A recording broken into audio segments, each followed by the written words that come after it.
any of our one-off items. So for example, any of our sports trophies, our awards, commissioned items or prototype pieces will all be produced in those wooden molds. They have a very short lifespan of only about 5 or 6 uses before they'll be burnt out and have lost their shape. So for the everyday production items, we're using a cast iron mold here. The cast iron mold has a much longer lifespan of about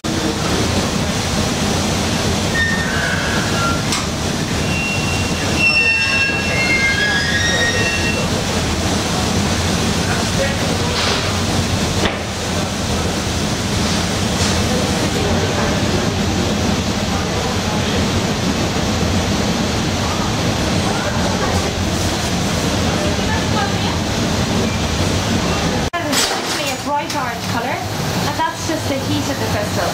So as the piece begins to cool down, it will gradually change colour, turning from that bright orange colour to a golden colour before cooling down to become completely clear. You can see the crystal is being pre-shaped using the wooden stone cells which have just been steeped in water.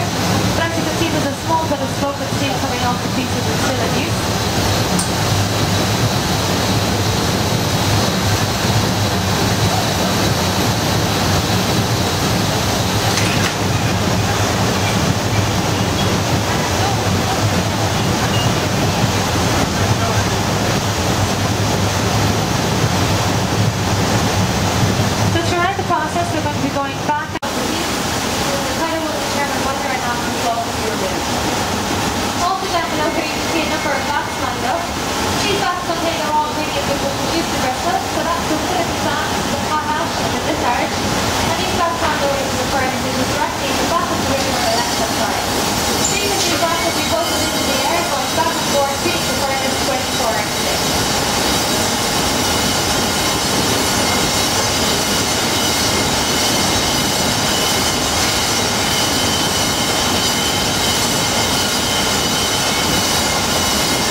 Shop.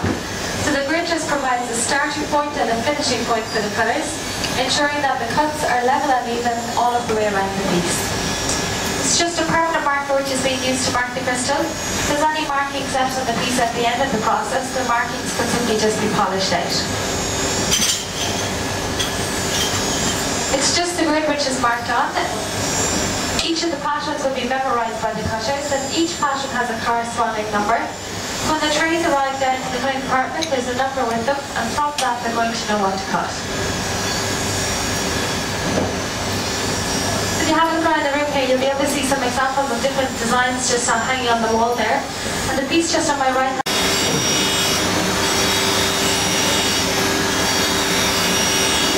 So if you'd like to make your way down, have a look around this area.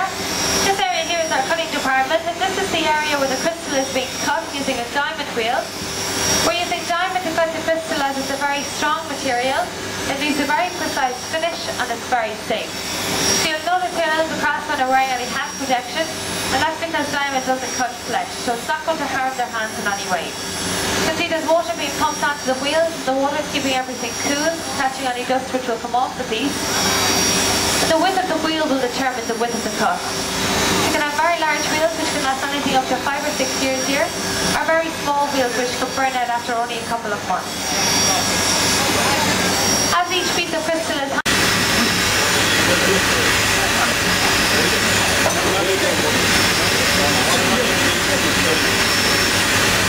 wheels, the engravers can manipulate the pressure to create different images. So each image which we're creating here is going to be unique, as it's all going to be cut from artistic ability. So no two pieces will ever be exactly the same.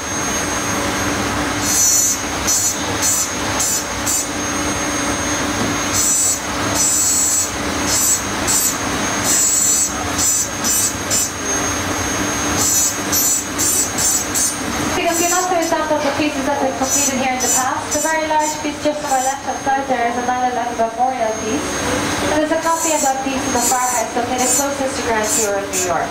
Just to the left of that you can see a piece with the images from London on it. So that's for the London Olympic Games in 2012.